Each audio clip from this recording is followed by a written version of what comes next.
right, good evening, everyone.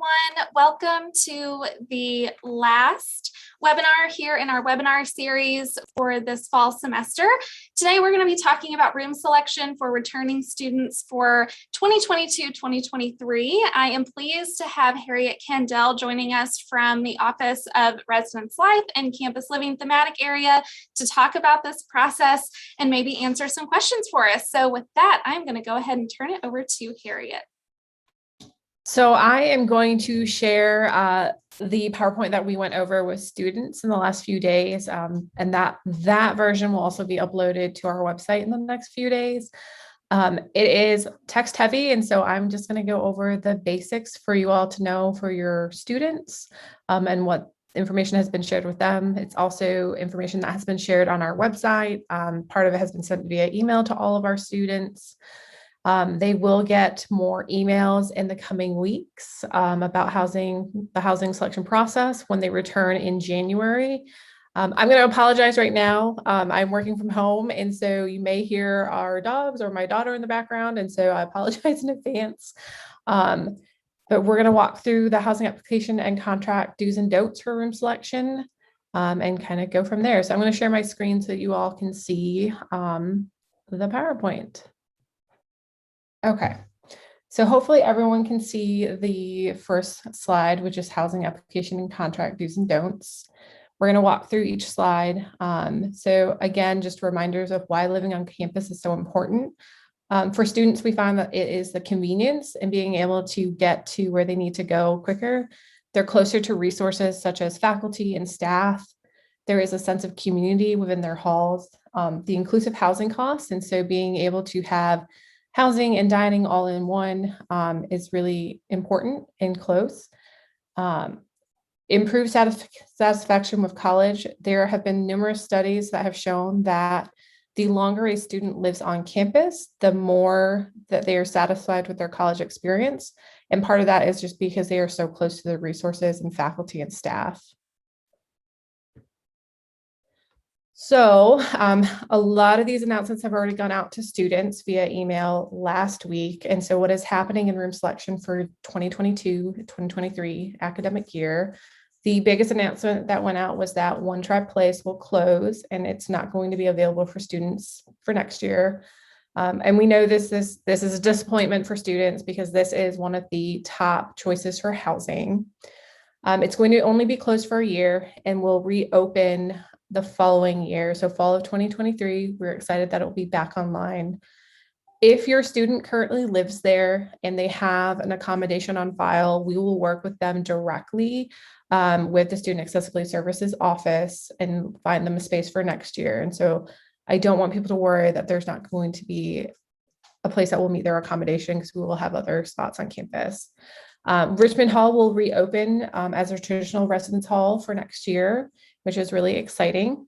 And then if your students currently live in Giles or Page, those will become a first year housing option. So those will not be eligible for same room sign up. A lot of our halls that students are currently in are eligible for same room sign up. And so students know this information and they can see this in the housing portal when they go in January. If their room space is not eligible for same room sign up for whatever reason, then they will get a message from our office letting them know that. If your student is in a special interest housing option, so a language house or mosaic house or the Africana house, those are not eligible for same room sign up. They actually have to go through the process again to be eligible to live in those spaces again. So they would have to go through that application separately. Something that will be added new for next year is Ledwell and Nicholas apartments will remain open over winter break in line with the graduate complex. And so we're looking to move all of our apartments to be open during winter break. So if you know now that your student may need to be in Williamsburg over break next year, this is a great option for them to look at. So what else is happening is that we are retiring adaptive housing and flexible housing processes and then replacing it with gender inclusive housing beginning in 2022-2023 academic year. And I will talk more about this later in the presentation, but just quick reference is that we are really committed to offering gender inclusive housing options to ensure inclusive communities for our students.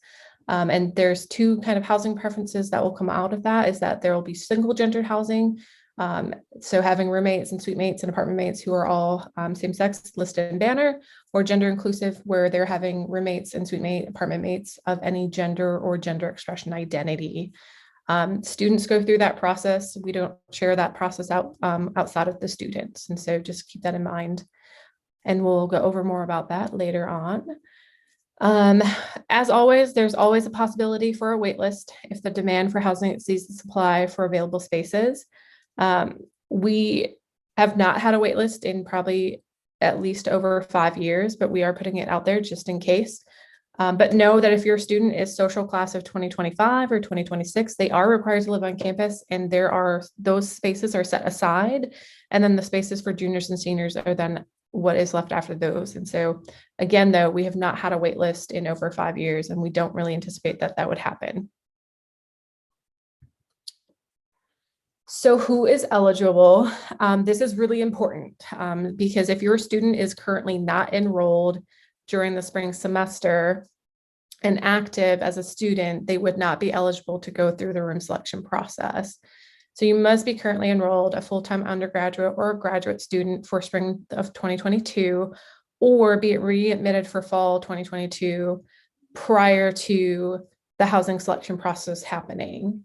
If your student is studying away this spring, this coming spring, so spring 2022, they are also eligible for room selection because they are an active student in the system. And then just a reminder of that 2-year residency requirement. So students in their freshman and sophomore years by social class are required to live on campus. So again, if they're social class 25 and 26 next year, then they're required to live on. So these are important dates and times for students to really remember, and we will continue to send them reminders in January when they come back to campus, and then also through February prior to housing selection going live.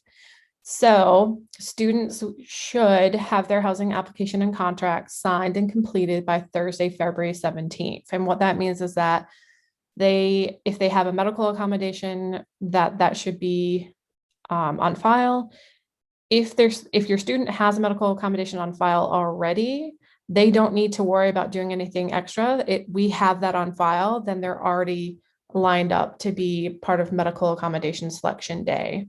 Now, if they're wanting to add an accommodation, or they don't have any accommodations on file and they've decided I need to have an accommodation of some kind for whatever reason, they do have to have that completed. I believe the date is later on, but early February, they have to have all their paperwork into Student Accessibility Services for them to process them. But then they have to have the housing application completed by the 17th in order to go through room selection. And if you have a current accommodation on file right now, you also have to have your housing contract and application completed by the 17th, because what that means is then you are eligible for room selection.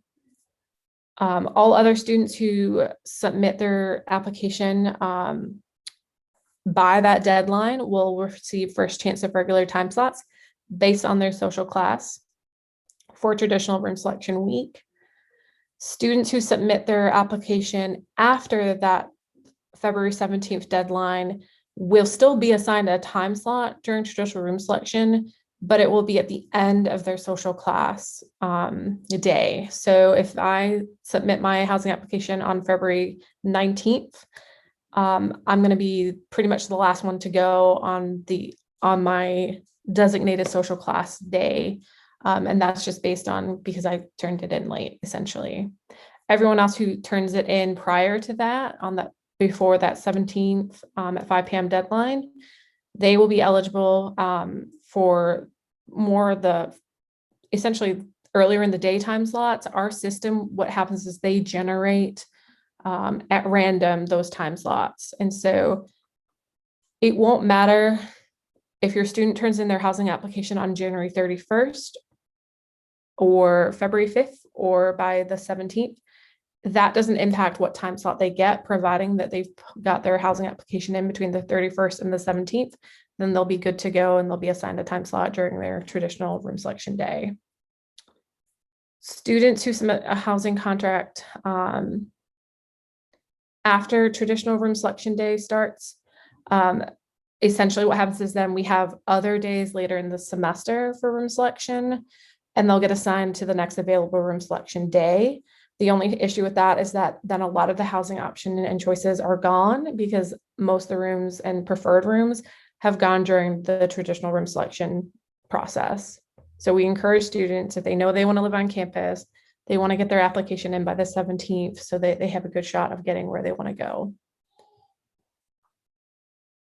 So consideration of living on campus, once a contract is submitted, it's binding, it is a contract. And so we really stress that to students. It is a contract that you're signing for an entire academic year. Again, if your student is not 18 years old yet, you'll be required to log in and essentially be a co-signer like you did for the first year. And then failure to participate in room selection or check in, pick up a key, or occupy the assigned space doesn't release a student from their contract. The period of contract is going to be from move in August through May, move out.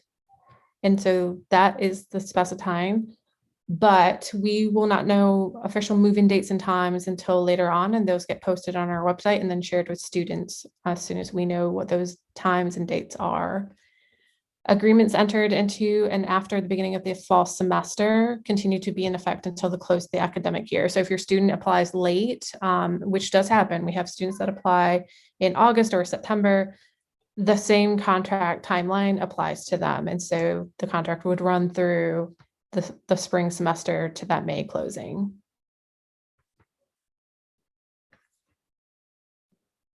So cancellation of contract prior to occupancy, the university requires freshmen and sophomores, again, to live on campus unless an individual exception has been granted. Students are not required to live on campus who are not required to live on campus. So if they are social class junior or senior or graduate student, they will have until February 28th from the time that their contract has been accepted to cancel their housing contract without a penalty. After the 28th, students who have signed the Residence Life housing contract will owe and be charged full room fees. There is a cancellation schedule, and we'll go over that on the next slide and just kind of walk through that. But that cancellation schedule is only for students that are not required to live on campus. And so if you're required to live on campus based on your social class, you're not eligible to cancel that housing contract. If Residence Life is unable to provide a fall semester room assignment by August 1st, the student may request a cancellation of the contract with no penalty. That has not happened, at least during the time that I have been at William & Mary, but it is there and it is part of our contract. The cancellation policy, again, doesn't apply to first-year students or sophomores by social class because we hold back enough housing for first-year and second-year students. So this is the cancellation period for students that are eligible to cancel. So prior to February 28th, if you have a junior or senior, they are able to cancel their housing contract with no penalty until February 28th. After February 28th, each month, there is a price increase to cancel that housing application. So for the month of March, it's going to be $500. For the month of April, it goes up to $1,000. And then in May, it goes to $1,500.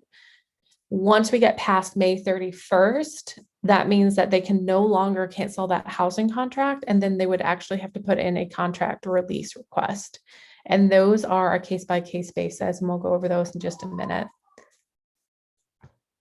So if your student, for whatever reason, does not apply for housing until summer, and so we've closed, we've all gone home for the academic year, and they decide kind of in the middle of summer, I've decided I want to live on campus, completely fine. They can still apply for housing.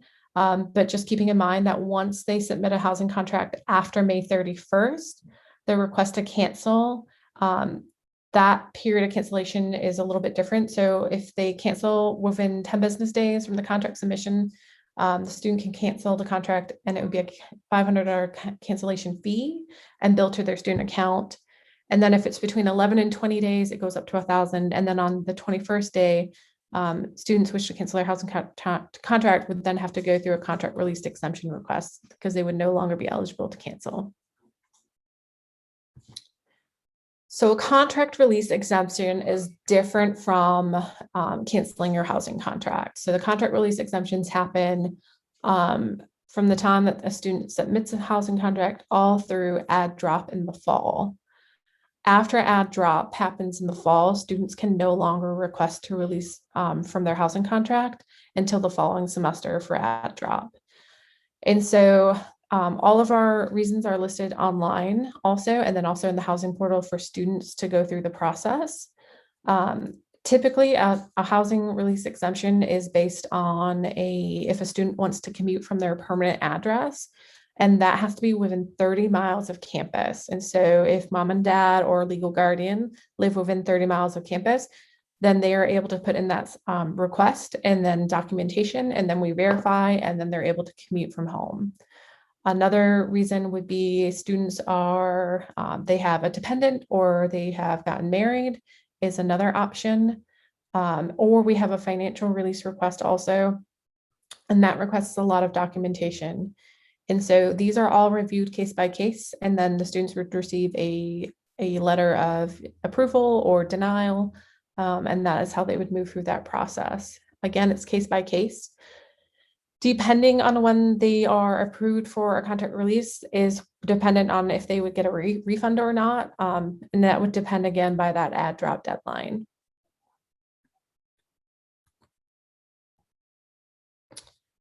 So cancellation of the housing contract during the actual academic year by a student is when a student fails to occupy an assigned room. They'll still be obligated by the terms and conditions of the contract, but the student can initiate cancellation of the contract if they withdraw from the university. If they withdraw from the university, they typically have 48 hours to vacate their housing assignment. And part of the reason for that is that once the student withdraws from the university, they're no longer a student or active. And so that is why they only have 48 hours to vacate the premises, because legally and they can't be there. Depending on the time of the year, that is when the withdrawal schedule and refunds kick in. And so we operate off of the university's withdrawal schedule. And so after so many weeks, they get a percentage of their housing back. If it's by add drop, typically they get 100% refund. If it's after add drop, it starts to break down by each week. And I think I want to say it's like the 6th week, then they get 40% back. And then after that, they get nothing back. And that's just based on the university's refund and withdrawal schedule. If the student withdraws from the university and then re-enrolls during the same academic year, Residence Life does reserve the right to reinstate that contract. And so keep that in mind. If they withdraw in the fall and then come back in the spring, their contract would be reinstated. A student who withdraws from the university prior to the end of the fall semester will not be subject to spring fees charges. And so if a student withdrew right now from the semester, they would not be charged for next academic year. We would remove that billing from them because they're no longer going to be a student with us. If the student leaves the university at the end of the fall semester because they're graduating, their contract is terminated for that spring. And so if you have a senior that wants to live on for just one semester next year, that shouldn't be an issue. Once they graduate and we confirm that they've graduated, we just remove their spring billing. And then if you know right now that you have a student that is contemplating studying away for next spring of 2023, again, they can live on campus for fall. And then in the spring, we just confirm that they're going to be gone for study away, and we remove those fees from their account and they're good to go. Cancellation by the university does happen. Sometimes it can. What that means is that a student may be withdrawn from the university administratively. If a student is withdrawn from the university for disciplinary or administrative withdrawal, the student does not receive a refund of room fees because the student has taken an action and the university's removed them. The university does reserve the right to terminate the contract if the student fails to meet the university's academic requirements. And typically what that means is that the student has no classes on their class schedule. And so they've been asked to vacate the space because they're no longer a student and have been withdrawn from the university. The university reserves the right to terminate the contract if the student fails to maintain full-time registration. And so just keeping that piece in mind, we do schedule checks upon move-in and through add drop. Room adjustments are, no adjustments in the charge for room fees will be made because of absence from the university periods of time during the academic year, except as outlined above. And so just keeping that in mind, if you know your student may withdraw, those are things to keep in mind for next year. We also have this in our housing contract. This came in 2020.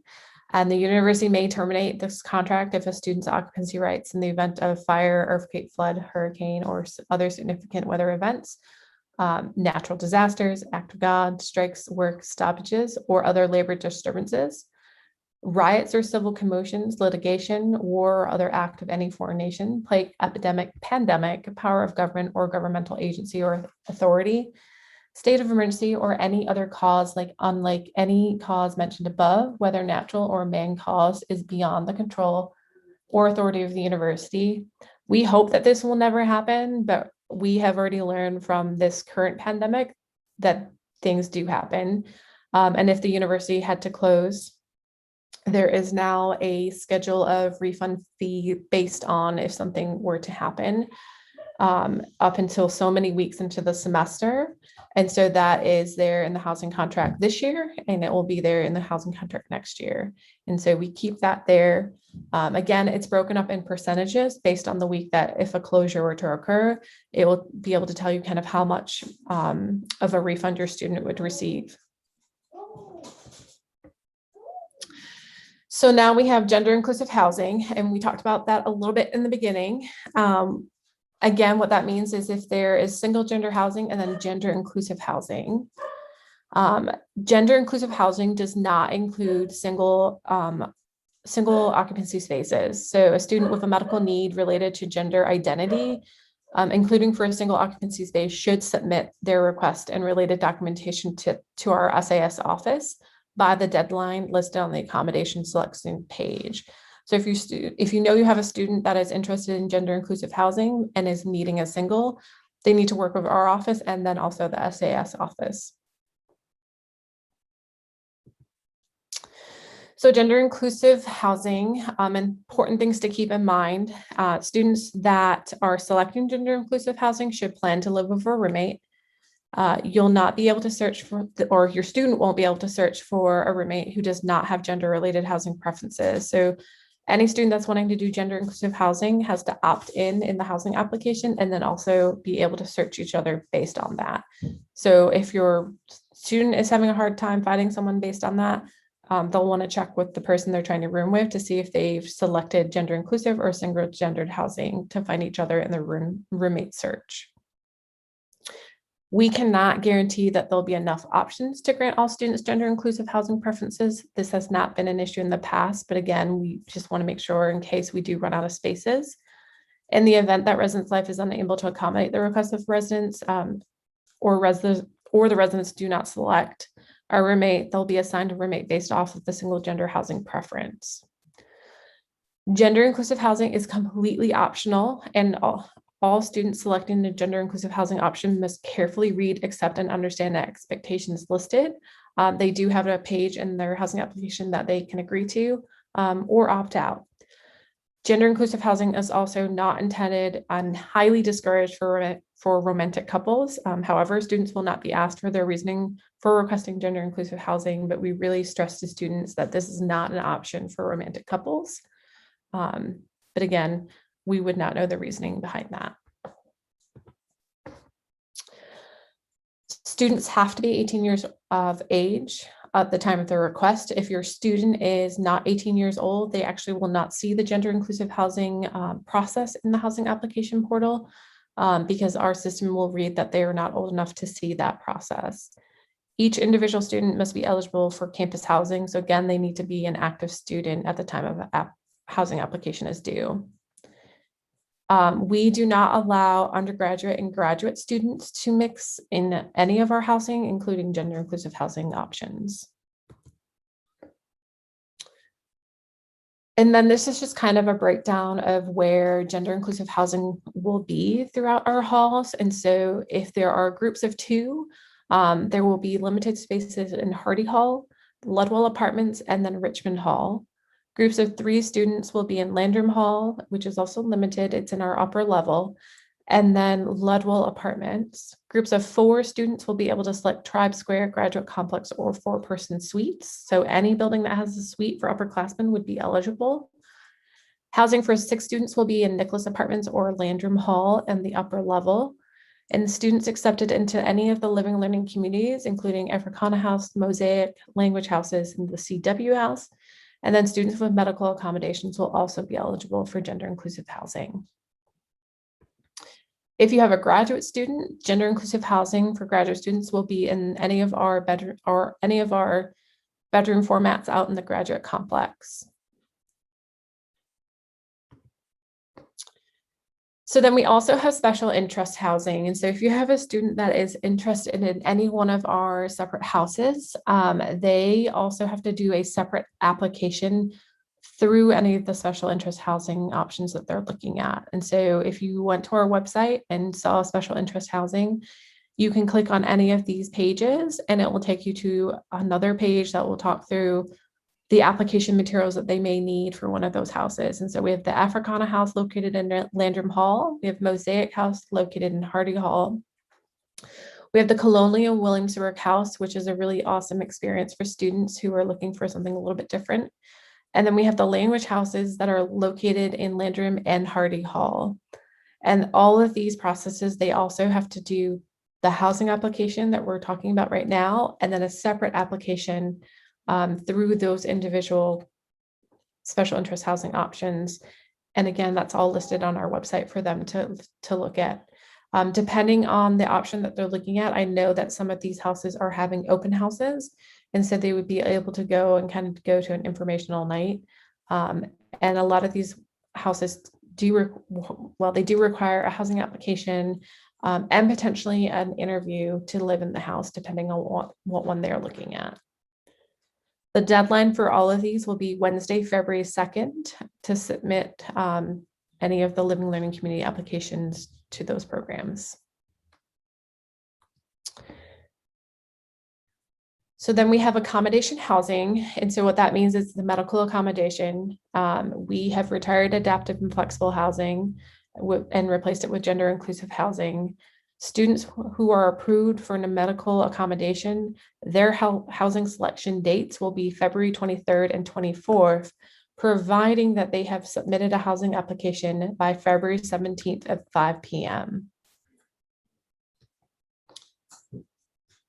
So medical accommodations this request process only pertains to students who are requesting housing accommodations for the first time or who are requesting changes to their current housing accommodations. So if you already have approved housing accommodations this year and you want to keep those same accommodations for next year, your student doesn't need to take any further action. However, if your student is currently a first-year student in a residence hall that has a window unit, they won't be added to the accommodation room selection process because the reason for that is that all of our upperclassmen halls have cooling systems. And so you want to check in with your student and talk with them about what they're thinking about next year and what accommodations they may need. And this is a really important date that your student, if they need to add any more accommodations or a new accommodation, that deadline to submit to the Student Accessibility Services Office is February 7th. And so that making sure that they have submitted their documentation through the SAS's portal, they will potentially have to meet with SAS also. And so just keep that in mind that if your student currently does not have something on file and you want it to be on file, February 7th is that pretty much drop dead deadline to get that submitted. After the 7th, there's not a guarantee that we would get the documentation in time for them to be a part of that room selection later in February. And so it's really important to stress that date. And then also for your student to complete their housing application by that 17th date in February. So this is a big question that we get, especially from our students. Are there singles for sophomores? So single rooms are rarely available for sophomores to select during room selection process unless they have a medical accommodation, because we allow our students who have medical accommodations to select into singles first if they have that documented need. Otherwise, any other singles that are available after that process then go to our senior and juniors first during their room selection times. And so for sophomores, it's really, really rare. If a single becomes open over the summer, we really encourage students to submit a room change request form in case something opens, because they could get reassigned in the summer. And that does happen, and that has happened in the past. And so if for some reason your student is really trying to get into a single, I would suggest that they put in a room change request if they're not able to get into one during room selection. But it is a lot more limited for sophomores.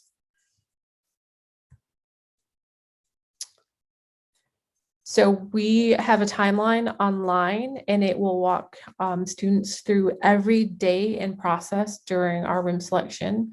It literally walks them through when the housing application opens, to when that first kind of deadline is for February 17th. And then it walks through the dates that are posted for them to go in and do room selection. And so on the 18th of February, we'll then email out all of the time slots to all students who have applied for housing by that February 17th deadline. Once they get their time slot, that means that they'll then be able to go in and select their room based on their time slot and day, and also depending on the process that they've selected into. So if they have medical accommodation, they'll go first. If they have done same room sign up, then they'll go on those dates. If they are doing a special interest housing, their housing time slot will be based on that date.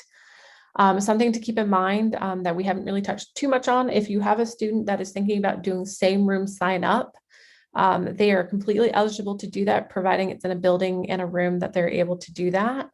But keeping in mind, they have to fill the space. So if they're in an apartment and they're the one that's returning, then they need to pull 3 other friends into that apartment to secure the room for the next year. And that's the same for a double or a suite styled room. They have to fill all the spaces in order to keep it for the following year. So things that we remind students is step 1 is just completing the housing contract. And so again, that opens January 31st, and then making sure that it's completed and turned in by February 17th by 5 p.m. It is really important that they get it in by 5 p.m. because if it comes in at 5:01, 5:02, they've missed the cutoff, and that means that they're going to then be assigned to the end of their social class traditional selection day. And so it's really important to stress those dates and times. And again, we will continue to email them those reminders.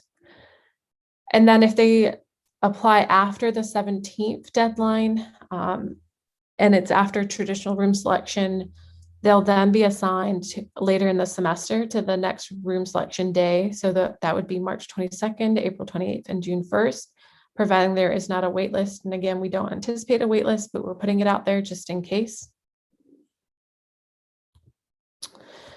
Again, we tell students that they really want to take time in considering their plans for next year. And so who are they wanting to live with? Who are their roommates? Again, single rooms are limited, researching their rooming options, and just keeping in mind of how that works. And so really understanding if there is a group of 4 and they all get a time slot, who has that best time slot? Whoever has the best time slot should then become the group leader in the housing portal to then self-assign the rest of the group. We will have step-by-step guides that we'll post to our website in early January.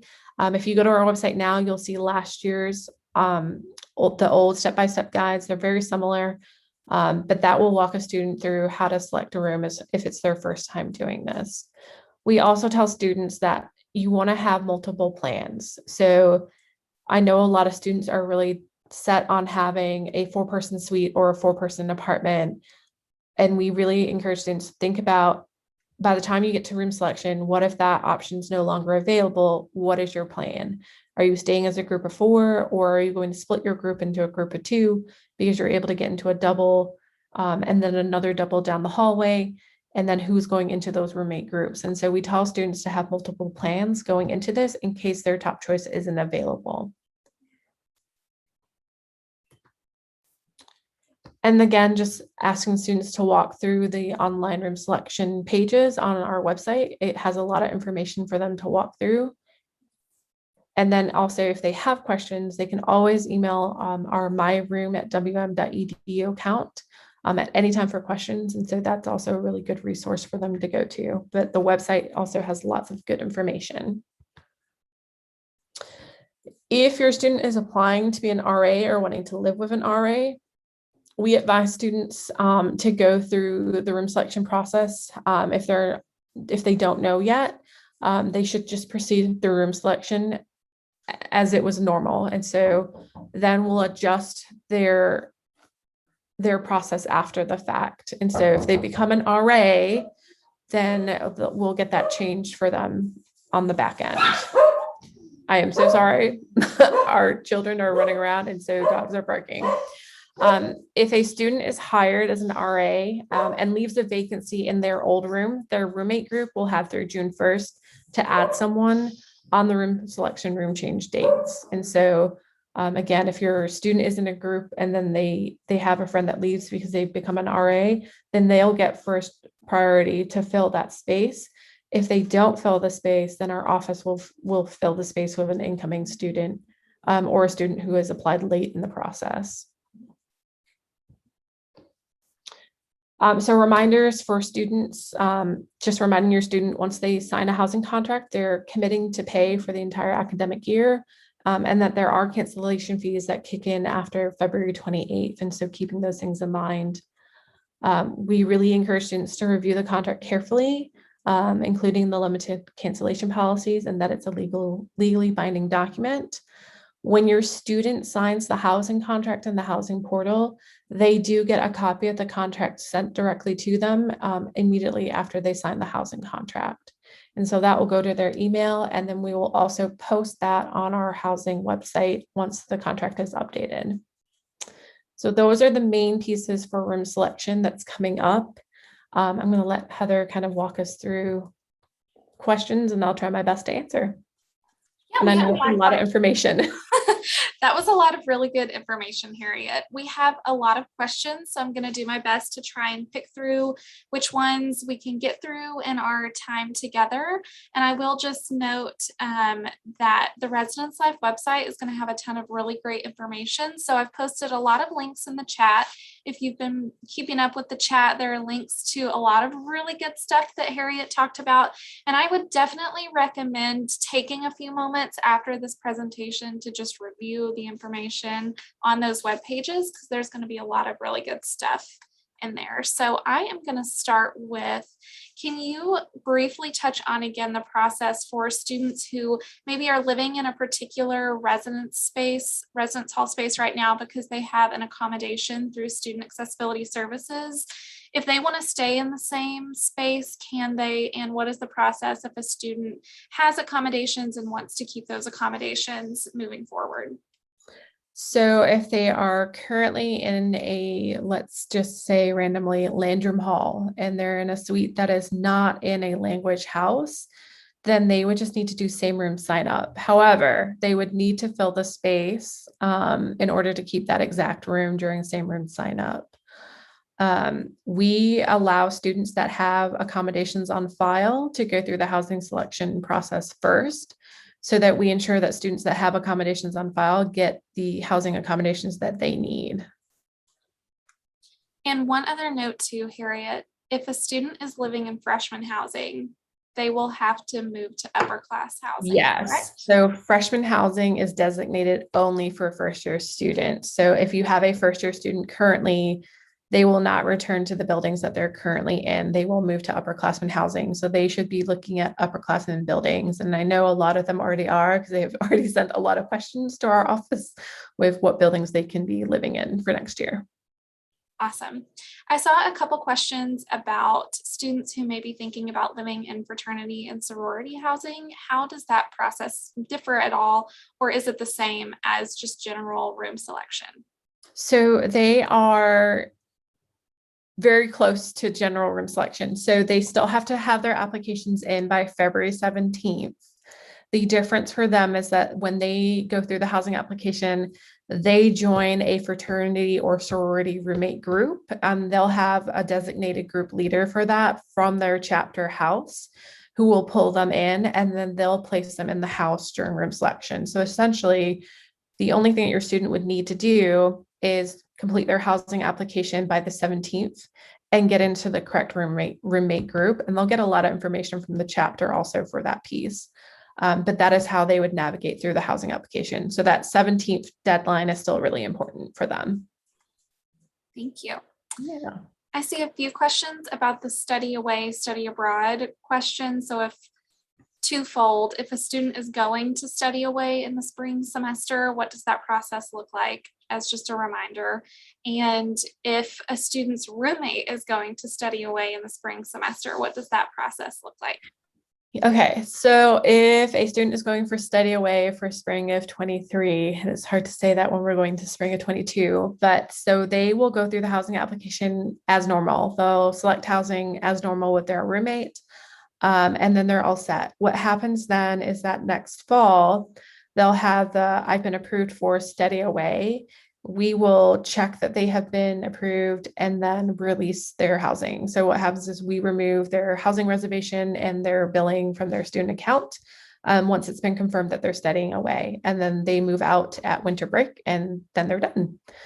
As far as if I'm the roommate remaining, we try to have that roommate fill the space before we assign anyone to that space. And so typically that's during what we call a mid-year room change. And so if they have a friend currently on campus that they want them to move into that space, they just do a room change request. And then that student will then essentially move into the space upon return in the spring.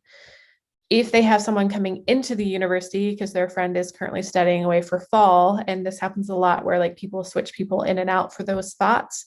Once that student has applied for housing for the spring, they'll do a roommate group in the housing application, and then we'll assign that student to that room space based on that application. Makes sense. As clear as mud, Harriet. On our website. Yeah, there's a really good section on the website that explains that like in detail. It's like the what if. I was looking at it while you were talking. So another question theme that I'm seeing in the questions is, sophomores are required to live on campus and juniors and seniors get to select housing first. So what happens if the juniors and seniors fill up all the housing? What happens to sophomores? And is that even a possibility in this process? Right. So it's not a possibility. We actually hold back all the required spaces that we would need for sophomores.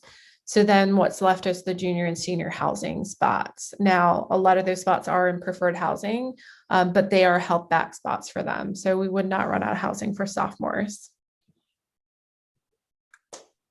And on that same note, how do families know when they're looking at the website what housing is for sophomores?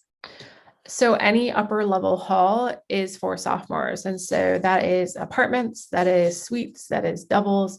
So any of our upperclassmen buildings that they're eligible for those housing options. And that also includes the graduate complex. We hold a building back in the graduate complex for undergraduates. And those are 4-person apartments. And so they're eligible for those also. Okay. Looking through our questions to see what we haven't answered yet. This is a meal plan question. Are there any apartment options for sophomores that would allow students to not be on a meal plan? No. So a part of the housing contract is that they have to have a meal plan. But if they're in an apartment, it is more of a limited meal plan that they can opt into based on the apartment. Okay.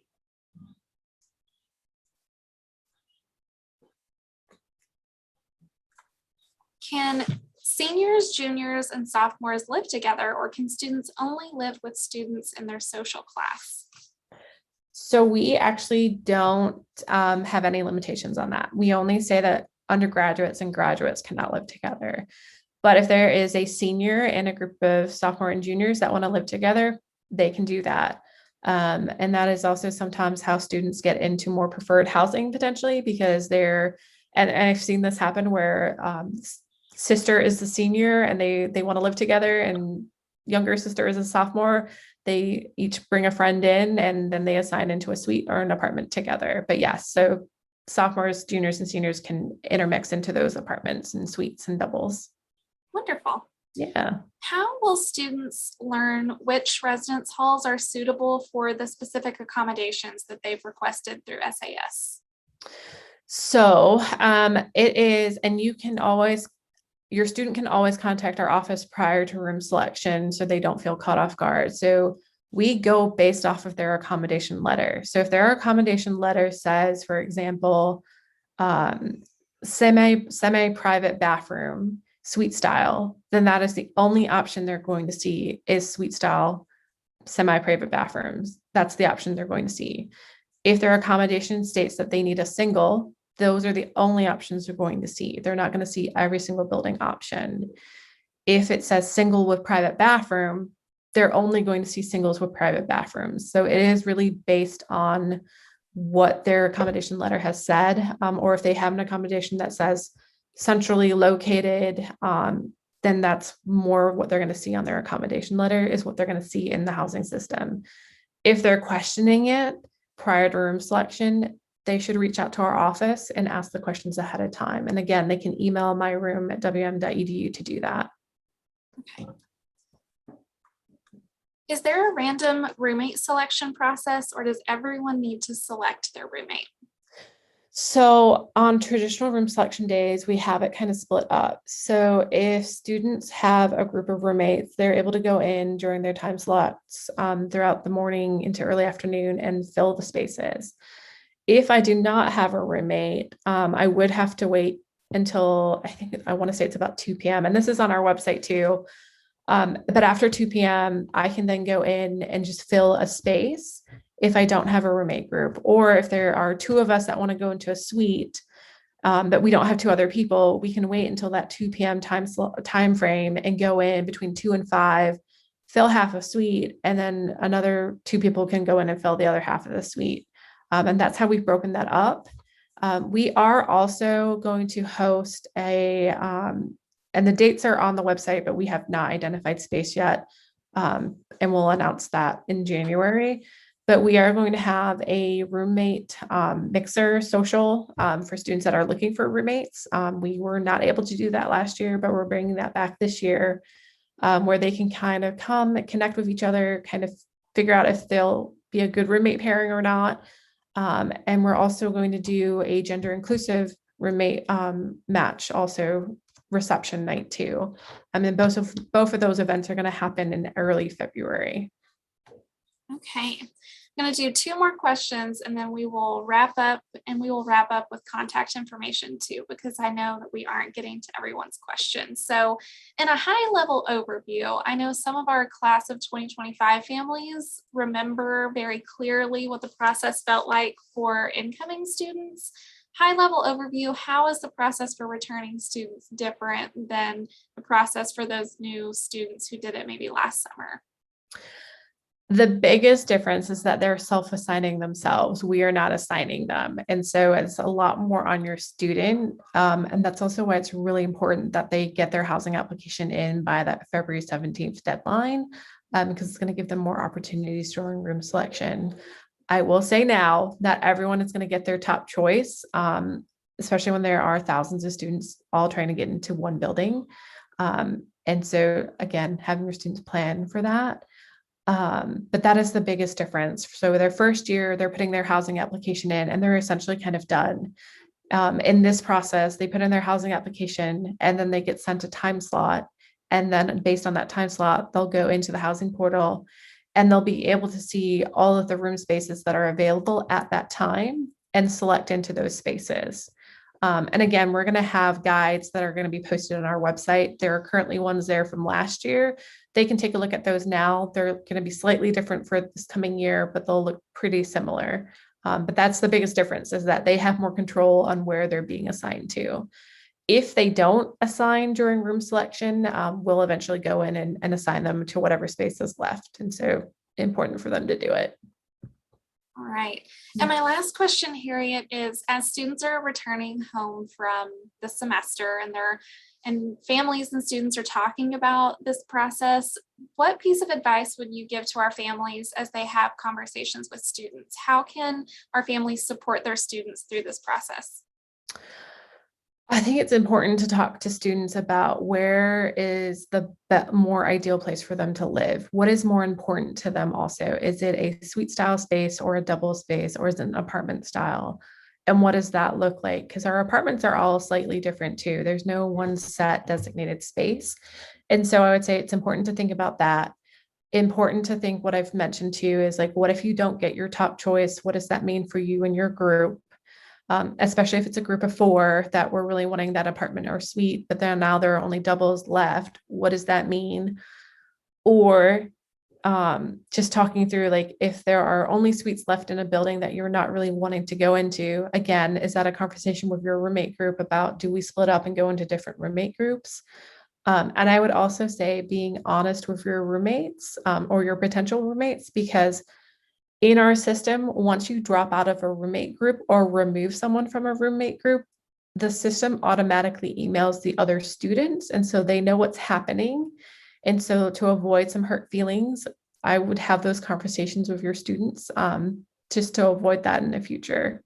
But I would just say talking about where they want to live and what is going to be the best option for them, and also about affordability, because there are different price points for our buildings too. Wonderful. Yeah. How can families ask you all questions if there weren't any that we covered tonight? Best way for them to get in touch with the office? The best way is going to be through our myroom@wm.edu email. That is going to be the best probably place to email us, because it's myself and another staff member that monitor that email.